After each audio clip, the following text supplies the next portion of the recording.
Okay, so when you're ready, you can open your eyes, come back into the Zoom screen.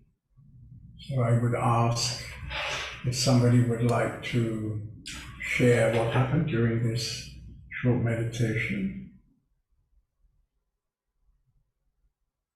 Okay. Nasaraj is right in the middle of the screen. Very good. Hello. Hello, hello. I felt very good, very nourished. Still, still feel like that. I mean, sensations came, sometimes uncomfortable, sometimes comfortable, and yeah, then I could accept it, and I kind of a step back happened, and the sensation was still there, but it felt soft and yeah, nourishing. And after a while, it passed, and something else came. Yeah, I mean, this is of course, one of the things that we can really observe once we become more familiar inside, which is that whatever's happening now, in a few moments or a few minutes, something quite different could be happening. And this is particularly true of emotions, that they tend to come strongly for some short time, and then if they're being left alone naturally, they disappear, and then a new emotion comes. So, of course, this is life happening. That's what happens in human life, you can say, and maybe it happens also in other life, birds and animals and insects. They perhaps also have emotions. I'm not really a biologist, so I don't know about that. But anyway, it's quite clear that for human beings, emotions are constantly changing. Yeah, good, good. Thank you.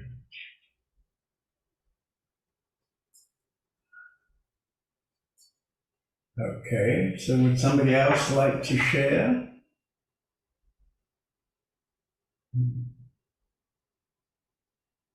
Rani would like to share. Very good. Rani is from Ukraine, and at the moment she's living in our house in Spain. Are you there, Rani? I don't hear you or see you. Ronnie, you would need to turn your microphone on. Mhm.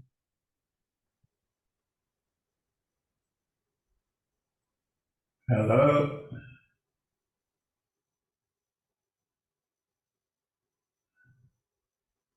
Okay, so maybe we come back to you, Rani, when you've got your tech working. You can ask Kieran maybe to help you. Is it okay now? Okay, now it's okay. Yeah, good. Okay. I don't know what's wrong. If you keep the screen in one place, would be. Works with his phones. The audio is fine now, Kieran. The audio is fine. It's only the screen moving. Oh, you come to you. Mhm. No, this is something else. No, this is. I mean, you need to keep whatever you're doing still, because otherwise, or maybe if you do like this, and then you have some. I think it's all right, Kieran. Just leave her now, please. I don't know. You can talk from my, but. I think But this. You see her and hear her. Thank you, Kieran. Okay. I don't know. I don't know what is. All the phones are different. I don't know. We'll come back to you, Rani, because it's like all seasick. You move your screen all the time. Okay, I'd like to invite Hannah, as she's a new resident. I'd like to invite Hannah to share. Is that okay for you? Yes. Hello. So for me, it was like a inner twisting and a lot of calmness. I had thoughts, but they were so far away. It felt like they were so far. They didn't touch me. in any way. And yeah, there was not so much. Yeah. So kind of in the foreground, it was very silent, and the thoughts were coming and going, but they were very much in the distance behind. Yeah, there were not a lot of thoughts, just Right. um, Good. Good. distant. Okay. So how does it feel to be a new resident? Because 10 days ago, probably you didn't have that plan really. No, I didn't plan this at all. I'm really excited and surprised where I am right now, and also happy to be here. It feels really, yeah, it really resonates, and I'm super happy to be in this loving surrounding, and I can really feel also how it supports to, yeah, I mean, I can live alone at home and dedicate my life to it, but I can really feel how much it supports this life, how much it supports it. Yeah, my longing. Right. Hannah has been studying psychology in Austria, and actually she hasn't quite finished, but she decided that she prefers to live in the open sky house. So Yeah. very nice, very nice. Good. Thank you.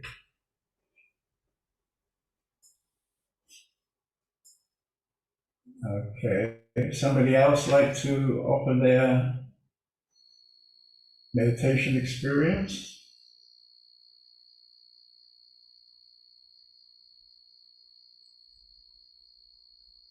Ah, yeah. I see we have a double. Okay, so maybe Rani, you can.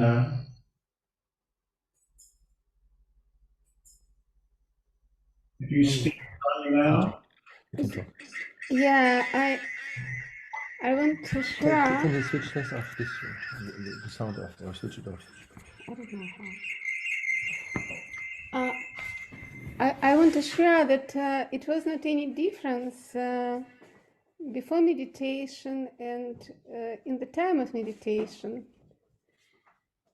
And even then, for last 12 years, as long I know you, it was always something very different happening in my system than then I meet you. And now it's almost the same. It's just that energy inside my heart just getting a little bit more stronger, but not such a big difference like before. And it's so interesting. And really no difference between before meditation and meditation. Right, right. Very good. Okay, you look like you've been having a bit of sun. Yeah, in India it's a lot. Just came back from about a month on the beach, I think, yeah? No, I also almost didn't visit beach because I was a lot of time with proofing of the book, and also usually I felt so great that I didn't want to move anywhere, just to sit and to enjoy myself, not other. Good.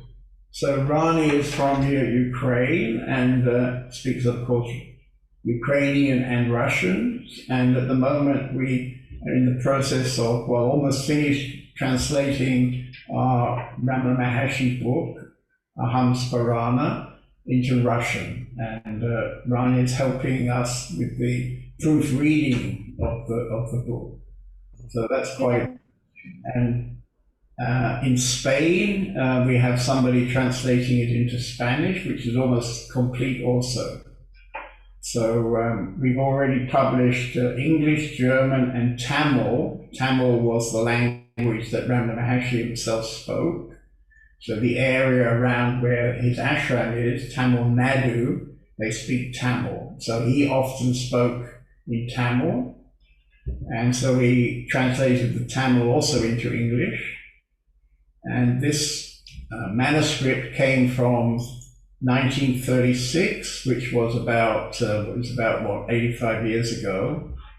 And at that time, the person who wrote the diary, who was a rather educated young man, he wrote, of course, the English from 1936. And of course, in 1936, the English that we speak now is pretty different. Much more formal English from 1936. So we've also translated the English, so the English, the Tamil, and then there are lots of Sanskrit words in this manuscript, and we had to also translate the Sanskrit. Sanskrit is an ancient language in India, and is a very profound language, particularly for spiritual usage, because one word contains, how can I say, a lot of different aspects to the meaning. Sanskrit's rather interesting. So we left the Sanskrit in the text, and we gave a translation in brackets, so it made it possible to read it without losing the Sanskrit. And those of you, of course, who are fluent in Sanskrit, you can enjoy all the Sanskrit in the book. Okay, so have a nice trip. You're flying to Ireland tomorrow, I think. Thank you. And I wanted to tell that the book is really amazing, and I think it's one of the best spiritual book I ever read. So it's just reading makes a lot of influence on me and proofing. So thank you very much for this possibility to be involved on this proofing. Yeah. Well, 2 years ago, this manuscript had been uplifted to Amazon, and you can in fact buy a big volume. It's about 1,500 pages, but it's all one sentence, so it's very difficult really to get a value out of it. And we made a selection, and this has been touching many people. So if you haven't come across this book, if you go to Open Sky Press, you can read something there from the book.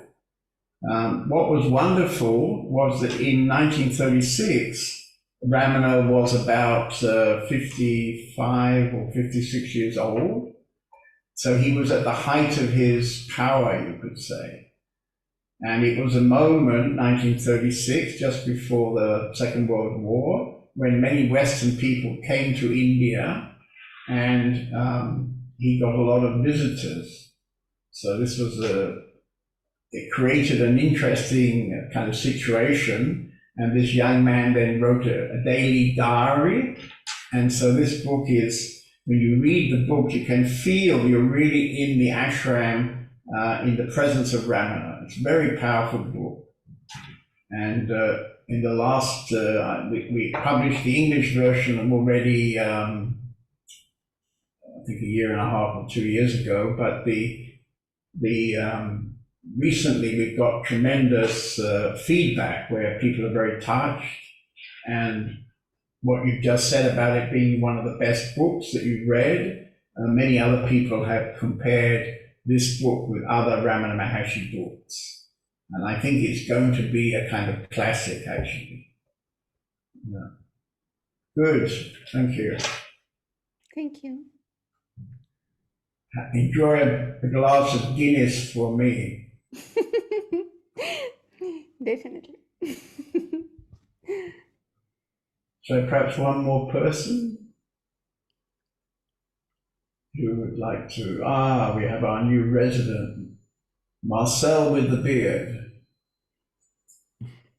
Okay. Okay, I guess you can hear me. Yes, yes. You can see you and hear you. I had a mixture of pressure in the head and some burning, tingling, pulsating feeling in the stomach. And first, the feeling in the head was larger. And when I concentrated on it, it became even more intense, but dissolved like in the back of the head. And at the same time, the pulsating, burning, tingling desire in the belly became bigger. So the next phase, I could put my attention on that. And the only thoughts that came were the description of the sensations. Because I kind of assumed that I have to talk about it later, so my mind was a bit afraid to I have to capture it. And at the end of the meditation, there was a lightness, an easiness, a lightness entering and kind of overlaying or dissolving the feelings. Right. Good. It sounds as if you had a very good time. Very nourishing, probably. Intense. Intensely nourishing. It's like living in an open sky house. Intensely nourishing. Yeah. Okay, very nice. So I think now I will ask Om to play tonight's film. Let me just click on. Oh, I've done the wrong trick.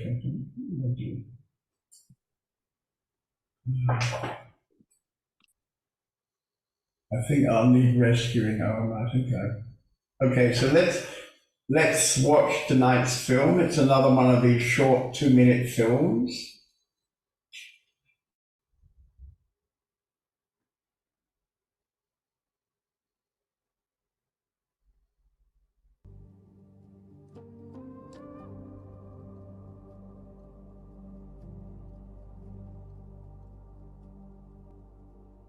Being so caught up in the personal, the personal mind with all these personal thoughts, all these personal experiences, all these personal structures, being completely identified with all that is not really allowing you to fall deeper inside and connecting to your essence.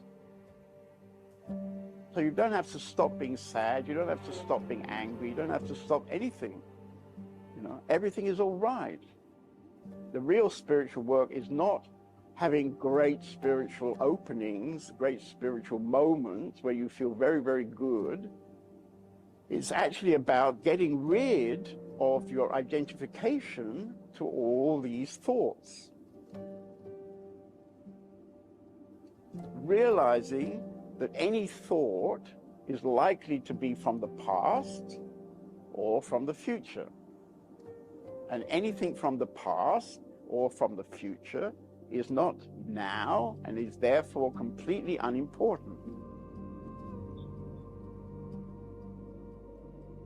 You give up the identification with the mind.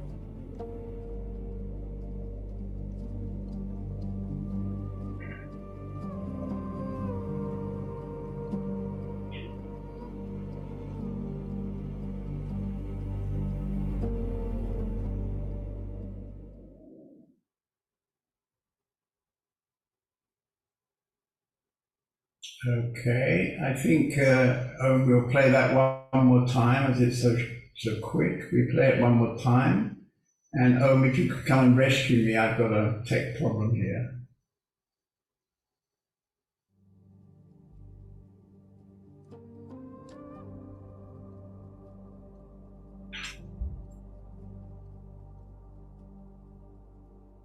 Being so caught up in the personal, the personal mind with all these personal thoughts, all these personal experiences, all these personal structures, being completely identified with all that is not really allowing you to fall deeper inside and connecting to your essence. So you don't have to stop being sad, you don't have to stop being angry, you don't have to stop anything. Everything is all right. The real spiritual work is not having great spiritual openings, great spiritual moments where you feel very, very good. It's actually about getting rid of your identification to all these thoughts. Realizing that any thought is likely to be from the past or from the future. And anything from the past or from the future is not now and is therefore completely unimportant.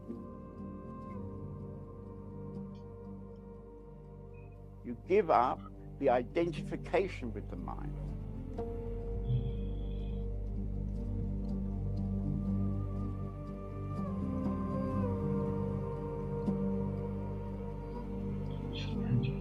Before I just had two things right now, it's not all right. And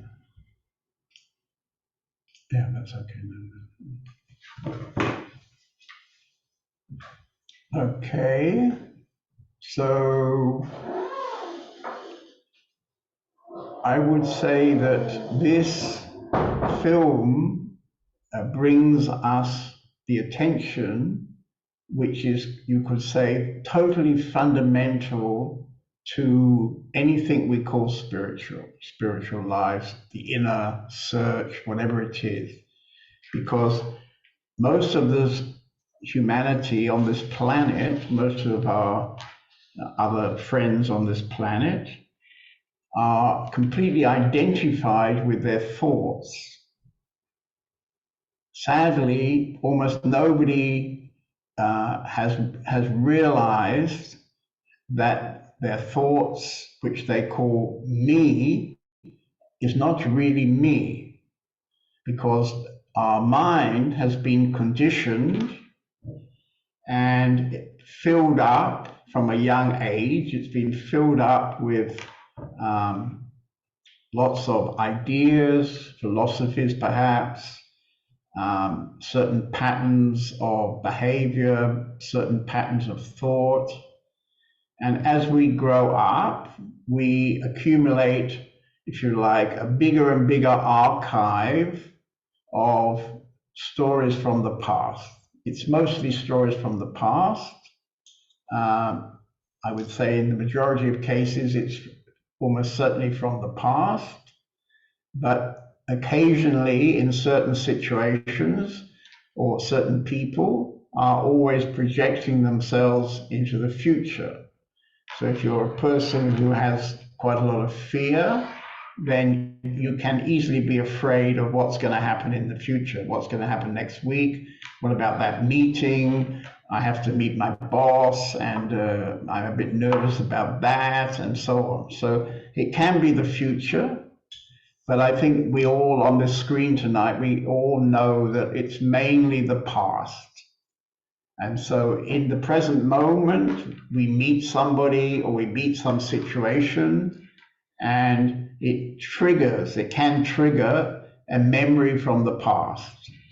And then very often, if we're sitting having lunch, we like to share that with other people. So we're very much busy with the past, most of us.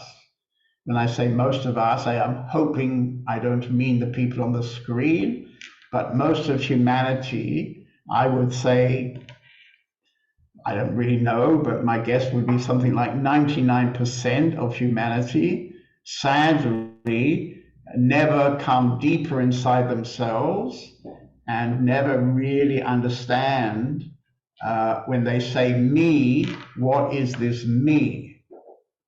For some reason, we're not really, in our education system, we're not really bringing children into this understanding, because of course the teachers themselves don't have this understanding.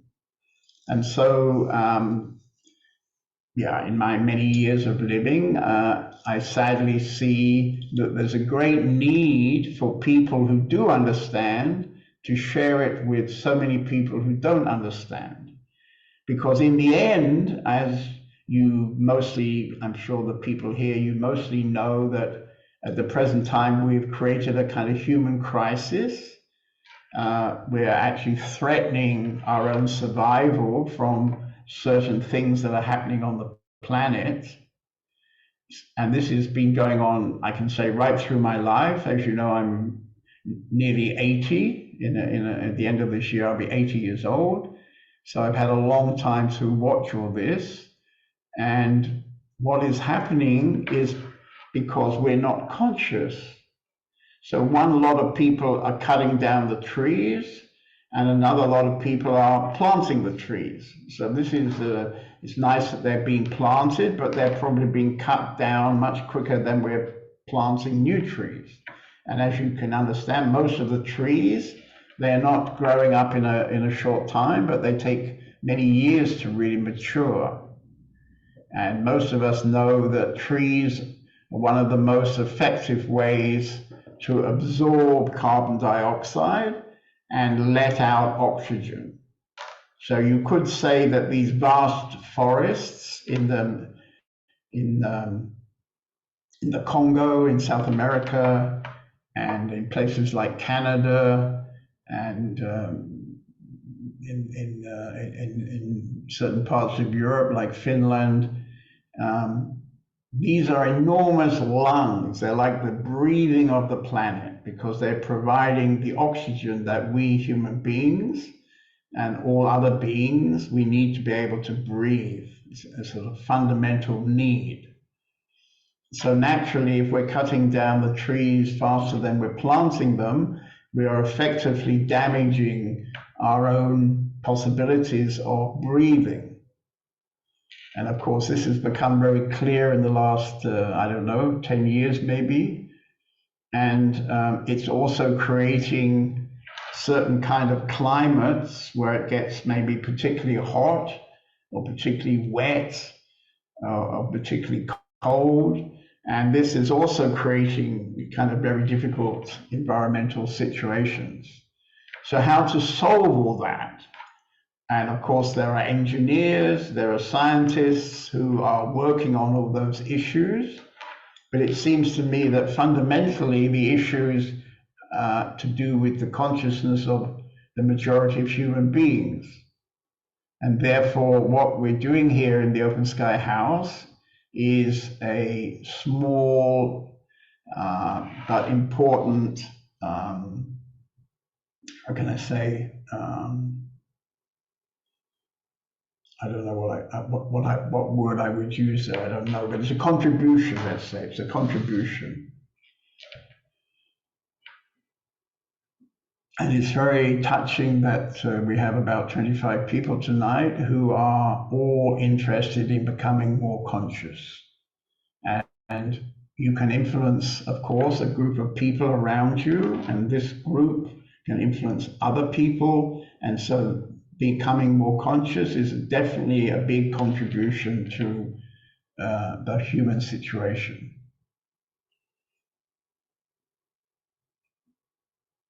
So how to become to see, first of all, you really need to see how identified you are with this personal. And as I said, most people, unfortunately and sadly, most people live their lives completely caught up, completely identified with whatever the thoughts are coming in their mind. And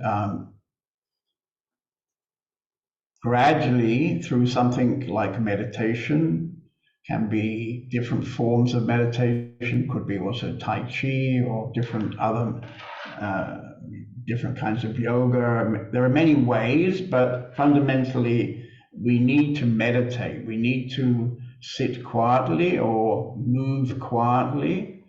And by moving or sitting quietly and observing what's going on inside, probably in the beginning, when you first start, you find a lot of thoughts are there, always thoughts are there.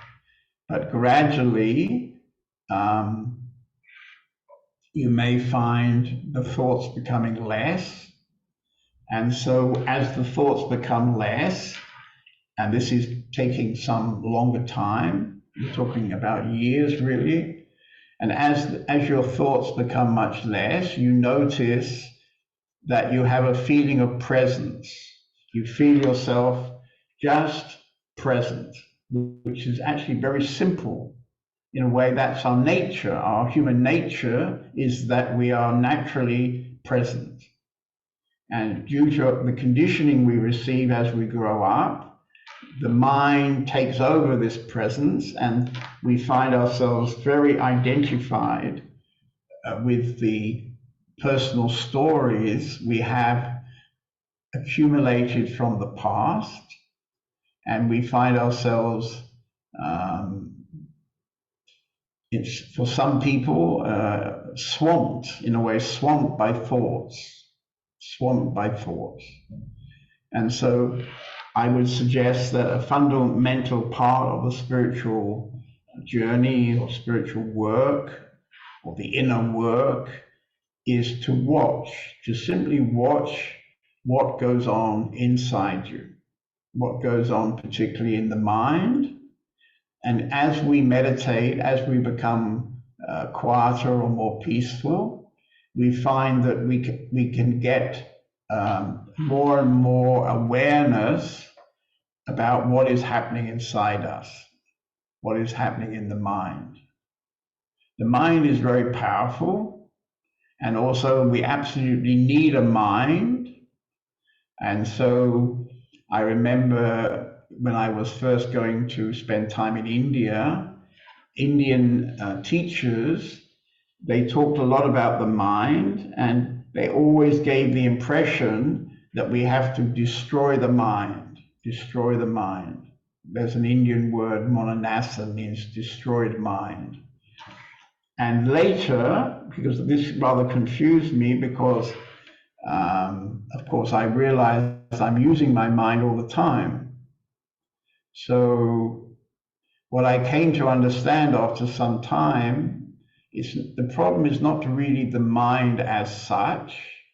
This is a powerful, very powerful energy, absolutely fundamental to our daily life. And if we are going to do something in the present moment, like book a ticket, for example, make a decision when we're going to get in our car and drive somewhere, this kind of practical need of the mind generally causes us no real problem, because as soon as we bought the ticket, we probably don't think any more about it. So these kind of practical thoughts is not causing us any real issue. The issue comes from the other kind of thoughts. We can call that, if you like, the thinking mind. So the thinking mind and the functioning mind.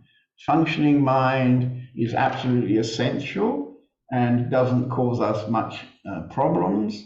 And the thinking mind, if it's not under control, if it's very much busy creating stories and so on, then the thinking mind keeps us pretty much constantly in the past, sometimes a little bit in the future, and for some people maybe a lot in the future. If you're a person with a lot of fear inside, emotional fear, then in the future. But generally, you will find yourself mostly in the past. So what we really want to achieve is to be present, to be now, to be here now.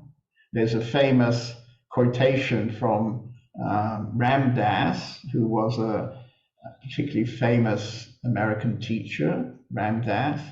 And in the 60s, he produced a book, very kind of significant book in the 60s, when a lot of people were being touched by the possibility of understanding more deeply how they functioned. And he called this book Be Here Now. Be Here Now. So this book was completely focused on the possibility of presence, to be here now.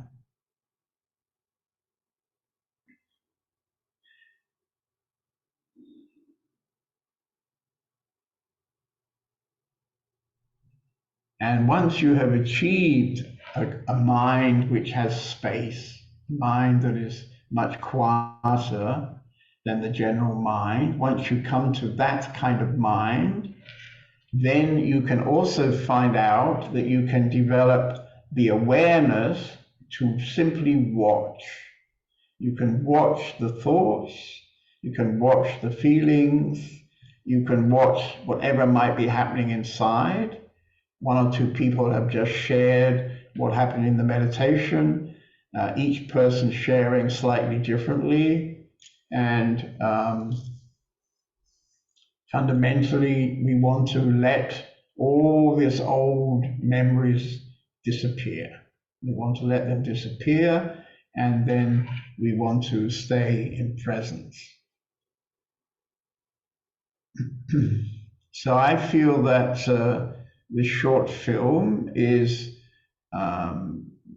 making a very clear statement about one of the fundamental understandings that the whole of the spiritual journey, the spiritual life, the inner looking, the understanding of who we really are is all, in a way, you can say, standing on the foundation of a quiet mind, an empty mind. And I think everybody who is on the screen tonight, as far as I can see, you all understand this. And either you're working towards that or you've already achieved that. We have a kind of mature guys group here tonight. And so maybe this little film is a little bit simple, but I think very often we can sometimes forget the most simple principles, you could say. And therefore I thought we would watch this film tonight. And just to do a kind of, what they do on TV, you know, they announce next week's episode. So I think it's next week will be my last meeting until I come back from India. I'm at the beginning of March flying to Rishikesh and having meetings in Rishikesh. And before I go, we have one more meeting next week, and the subject is love. So this is an exciting meeting to end our series of meetings. And Carly has made a wonderful film about love, which actually is not so easy to film. Okay, so I'd like to make a dialogue. If somebody would like to dialogue with me, I would ask somebody to ask me something about this subject or share something about it so we can go a bit deeper. Okay, we have Mahima. Hello. Can you hear me? Yeah, I can hear you and see you. Yeah. Last week, as I was in the house, I had a experience. It was really strong for me, because usually I don't have that much thoughts. I thought. But yeah, I was in this room. Where are you in now? In the silent room, and I was cleaning up everything, and from one moment to another moment, it was like exploding a box inside of my head, and all the thoughts were coming up, and I had no clue what so many thoughts, where are they come from? And yeah, it lasted until the dinner, and it was so strong, and I was just begging, please hold on, please remove all those thoughts. For about 2 or 3 hours, was it? Yeah. Right. And I'm not used to it.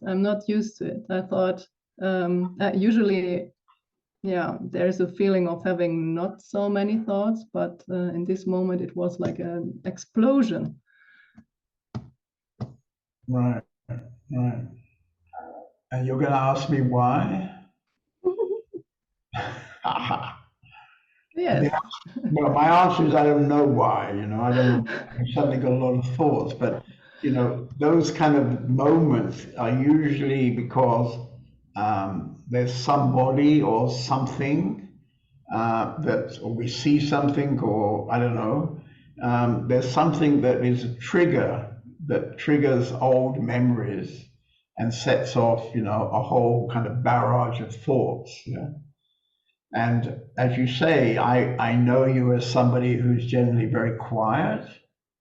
So maybe that made it particularly strong for you because most of the time you don't have so many thoughts. So, for example, right now during the meditation just before, there was some kind of noise. You know, it sounded quite loud noise going on my desk here. And then I realized it was a computer because it has a kind of cooling system inside. You know, something is going round to cool the computer.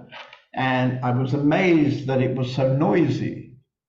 And then as it was during our meditation, I also noticed that, in fact, I was very quiet. I didn't have really any thoughts, only this funny sound and trying to figure out what is this funny sound because it was so loud. And then it's very interesting because it wasn't really that the computer was particularly loud, but I realized it was because I was particularly quiet. Maybe you've had the experience, you know, that you sit in a room which has a clock and you don't really notice the clock. But then as you stay longer in the room, maybe you're meditating in the room, I've had the experience when I'm meditating, then you become quieter within yourself. And then suddenly you notice the sound of the clock and this sort of chick, chick, chick, which you never heard before, suddenly becomes extremely loud and can get even louder.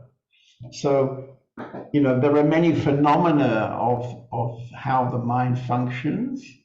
And I mean, I can't tell you why in that moment you had this kind of storm of thoughts, but you don't normally have storms of thoughts, so you don't need to be too concerned with that. I mean, we tend, spiritual people, I mean, in the past I was also included in that, we tend to want it to be a certain way, you know, we've read all the books, so we have the idea how it should be, and we of course would like to be, you know, like the Buddha and be very like this and very like that and so on and so on. And so when we're not like that, maybe we get concerned, yeah? So, I mean, probably you don't need to be so concerned because that's not your normal state, I think. Yeah.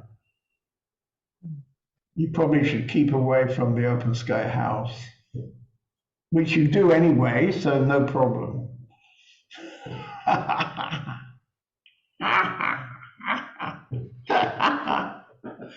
Okay, very good. Thank you.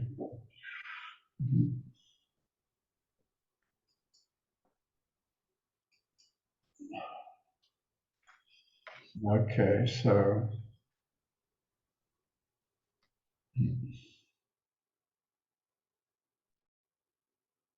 we have some new people. Would you like to share something, Dominique? We haven't met you for a little while, but I remember you. You were in one of our recent volunteer weeks, I think. I was at a meditation weekend. Meditation weekend. Yeah. Recently? In fall, November, I think. Okay. Okay. Am I mistaken? Oh, yeah. But it's been a while. Yes, you're right. Right. Right. Anyway, good to see you again. Yeah. I will join you soon for a few days. What's that? I will join you for a few days. Oh, good. Okay. March. Yeah. Right. Right. Yeah, recently we suddenly became rather popular and lots of people visiting, so that's kind of nice. Yeah, great. Yeah. Yeah, I don't really have anything to share. Right. I'm very happy just sitting here listening to you. But I think you're very aware of this topic tonight, yeah? Because it's a kind of fundamental topic, Yeah, of course. something we need to understand from the beginning. Yeah. Yeah, of course. I mean, I'm an engineer by profession, so I use my mind a lot for business, basically. Right. But that's okay because, as you said earlier, like it's like with your booking a ticket. So once I solve my problem, then there's nothing left. So it's right. gone. To be a good engineer, you need to have a good mind, of course. Of course. So that's not the problem, right? The problem is more like what you said. The past is there, and also having expectations. That's something that I definitely have, right? I have ideas of how things should be. Right. So, I mean, having ideas about how things should be could become something you could investigate, yeah? Why do you give a lot of energy to supporting your ideas, you know, because your ideas probably are based mostly on the past, and in a way, the other possibility is to accept things as they are right now. And this is a very interesting because it brings up also the question of trust. How much trust do we have in this phenomena called life? Or do we really prefer to trust our own inner dialogue, our thoughts, which are constantly appearing and disappearing? It's like for most of us, we have a lot of thoughts coming and then going. And as long as we don't grab those thoughts, then they're not such a problem. So if, as you say, you're doing some engineering and you have to calculate something, once you finish the calculation, you don't need to use your mind anymore. And so that kind of thinking doesn't really cause any problem. I remember when I looked at the archive films of Ramana Maharshi, there isn't such a lot. There's about maybe 15 minutes of him on video. It's quite little. I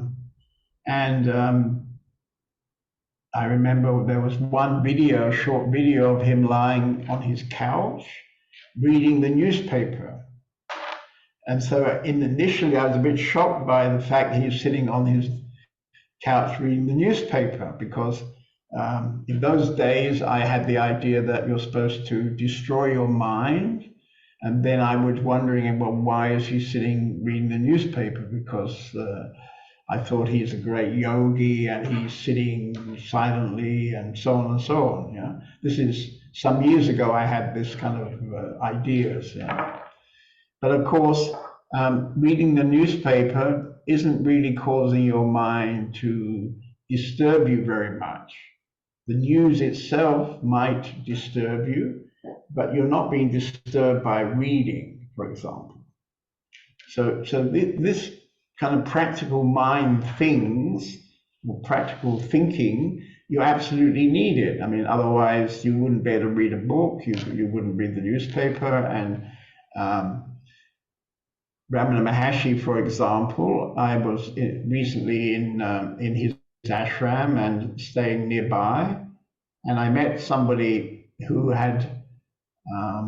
was able to tell me that some years ago he had a friend who investigated a bit more of Ramana's life. What was his daily life really like? Because the image that the public gets of Ramana Maharshi, which is, how can I say, nurtured, this idea is nurtured by the ashram itself, is of a man who is very, very quiet and very peaceful, of course. And of course he was very quiet and he was very peaceful. And so I had built up the idea that he probably didn't read very much. So I've seen the video of him reading the newspaper, but I projected that probably didn't read very much. You know. But then I met recently an Australian man when I was in India in Tiruvannamalai, and he was telling me that this man he'd met, an Indian man he'd met, explained to him that in fact under this kind of couch on which Ramana Maharshi more or less lived his life, under this couch he had many books, and he really liked reading his books. And so this was quite surprising for me, because I never had heard before that anybody was ever saying that Ramana Maharshi was reading books. And in a way, this is because maybe the people who were around Ramana Maharshi, they wanted him to appear sort of more than human, you could say. They wanted him to appear maybe special or saintly, or I don't quite know what word you would use. And so they encouraged people to think that he was just sitting, you know, very silent. He was not doing anything. He wasn't reading newspapers, you know, he wasn't reading books and such things, you see. So I found it very interesting that somebody of his magnitude was in fact reading books. Well, I mean, I think it must be true, I would think. It must be true, because as we know, Ramana Maharshi had a very spontaneous awakening when he was rather young, I think 17 or 18. And then for a long time, he didn't function very much. And then after some years of sitting quietly, he moved up onto Arunachala mountain because he wanted to kind of give himself more peace, because he'd become a bit of a character. Little boys used to enjoy throwing stones at him when he was meditating. So he moved up on the mountain and started kind of exploring, walking on the whole mountain. So later, of course, there was an ashram built around him. Many people visited, and of course, fundamentally, he was very available for all these people, and he had tremendous wisdom, tremendous knowledge and wisdom to support the people that came to dialogue with him.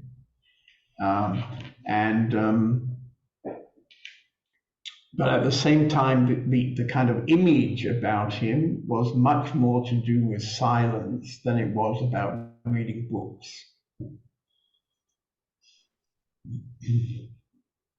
Okay, good to talk to you. You're coming to the house soon, are you? Yes. This weekend? Yeah, or? the first weekend in March. Ah, okay. Are you coming to the weekend we're having with me? The Sangha Yes. weekend? Oh, good, good. I was looking at the list today. We've got actually, I think, 21 people coming that weekend. So it's a little bit exciting for me, because this particular weekend, this weekend group, which I call the Sangha group, which means kind of meeting in truth, but actually this group has been running for, I don't know, 21 years, I think. I started it after I first came to Europe and Germany many years ago, to have a deeper contact to people that I worked with. And so basically for every 3 months, for the last about 21 years, 20 years maybe, this group has functioned every 3 months. And of course, the original people, we started with actually 35 people 20 years ago. The people have of course, they came to the group, and after some time they left the group. So there's nobody except myself who's been there for 21 years. And what I've noticed with the group is that it has some kind of energy life of its own. So it tends to go in a flow, like last year, towards the end of last year, the group had gone down to about, I think, 9 or 10 people. And now suddenly it's kind of regenerated, and now it looks like it's going to be much more people this year. So this is what's been happening over 20 years. I watch how kind of groups of people seem to come together, and then this group kind of breaks down again, and then a new group appears. So this has got its own life, actually. It's quite interesting to watch it. So I hope you can enjoy that weekend. Yeah, good. See you then.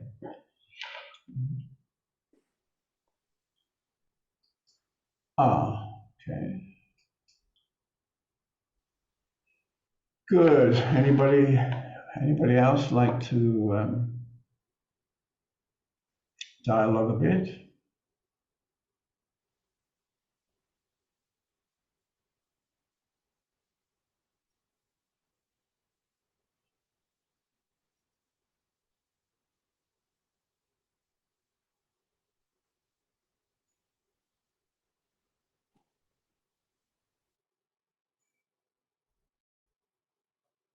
So I think our youngest resident is Atma, and Atma means the self.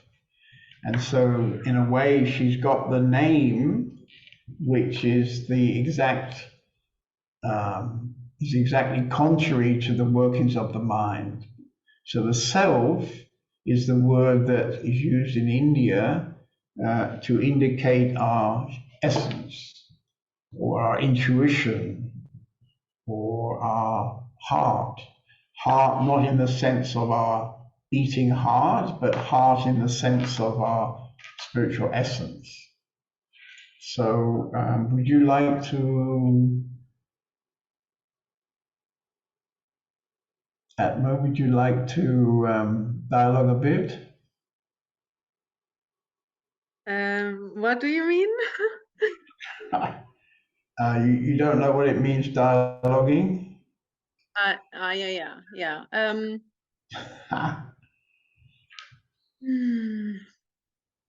Yeah. It's getting more and more in the right direction, I think. I would say like this. It's developing, and I feel very good with this kind of development. And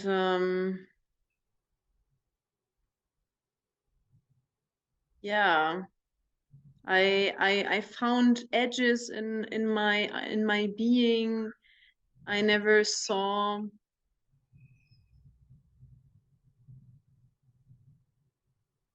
I allow.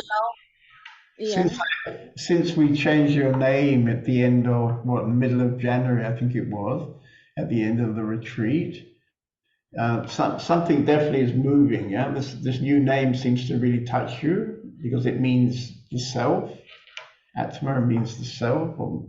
So the other night, I was told you offered a dance workshop or dance evening, and everybody liked it a lot, and probably that gave you some new inspiration, did it? Something like an inspiration? Yeah, it gave me also much more confidence that I'm able to hold a group and to give the people, and they appreciate that, and they are happy about what I did. Right. Yeah, I mean, right now, the way you're talking and looking, it feels as if it was kind of an important moment when you offered this dance, because the feedback I was given was that everybody enjoyed it very much and you did it very nicely. And so, of course, that gives it works something inside us, I would say. And that will then allow people who maybe found you not always so easy to meet, they will now find you much easier to meet, and then they'll want to meet you more, and then your life will kind of take a step, maybe. You know what I mean? Yeah. I mean, of course, you're 22, I think, very young, and what? 25. Oh, you're 25, are you? I thought you were younger. Okay, well, anyway, I mean, from my perspective, 25 is pretty young, actually. So it's great that you're living and doing this spiritual work. And, you know, I feel what you're talking about and the way I see you looking and so on. It's a very nice moment for you because you anyway are very young, and it means that in your life you can live most of your life with the conscious awareness that you're not your thoughts, you're not your mind. You know?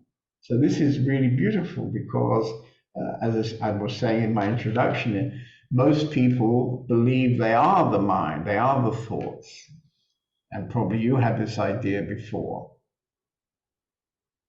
Mm. Is that right? Yeah, yeah, and this topic that we are not this thought, and that we need to get some distance. In the morning meditation, I really was focusing on that. So it was very funny that you now play this movie and talked about this. Right, right. Good, good. Okay, Atma, the self, go ahead, go ahead. Very nice. Yeah.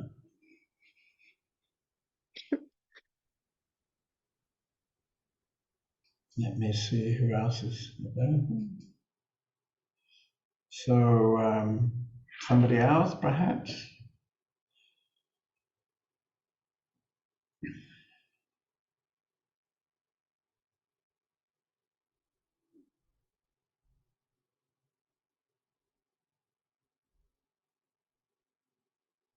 Maybe I'll invite Kashi. Would you like to be invited, Kashi? So Kashi is living and looking after our house in Spain. Are you there, Kashi? Yeah, I'm here. Ah, good. So she was here in our community in Germany the other night, and we had a good talk. And now you're back in Spain, yeah? Yeah, yeah. So, do you have any kind of question or comment you'd like to make about this topic?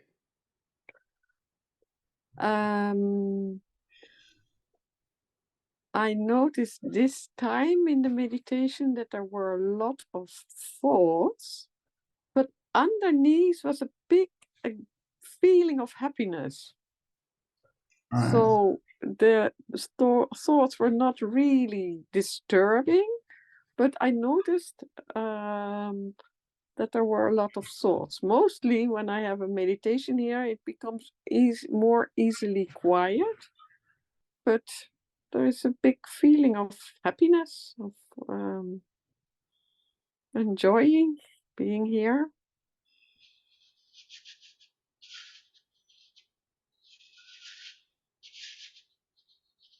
Right. I mean, when we talked the other night, I mean, I really had a feeling that running the house down in Spain is very good for you because it seems after living in our community for some years that now in the last time something has been moving inside you. And I think I was telling you the other night, there seems to be a kind of different expression of Kashi. What did I say Kashi meant when I gave you this name? Radiant. Radiant, right. Kashi means radiant. Good, good. Oh, that's a good name, yeah? Because now yeah. I feel much more radiant than when I came. Yes. Oh, that's good to know because I try to find names which encourage some kind of potential I see in people. So I wasn't wrong with you because now we find a new name for you because you pretty much achieved the old name of Radiance, I think. Yes, yes. I was thinking of it. What's the new name?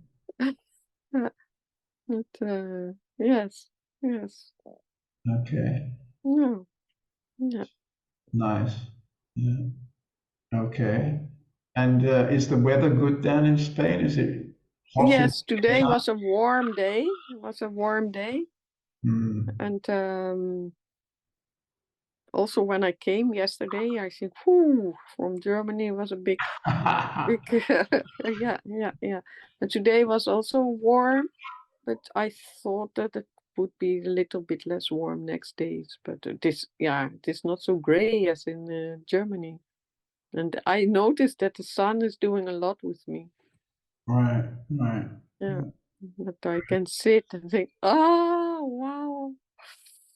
Just walking to the laundry in the sun. Right. It's already beautiful. Good. Okay, let's see if anybody else. Maybe we have time for one more person and then we stop.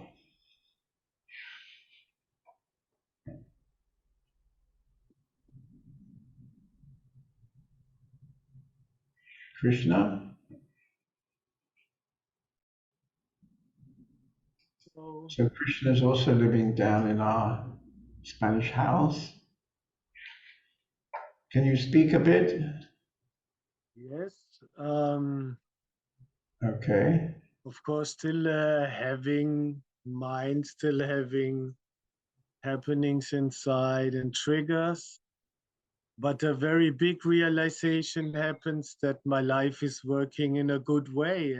And even if there's mind and something happening, a big part of my life became simply great and simply good here. I feel good with it. Right.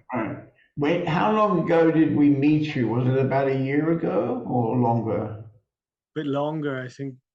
Yeah. Almost, 1.5 years now. Right, because Krishna came also to one of our volunteer meetings, weeks, he's saying 1.5 years ago.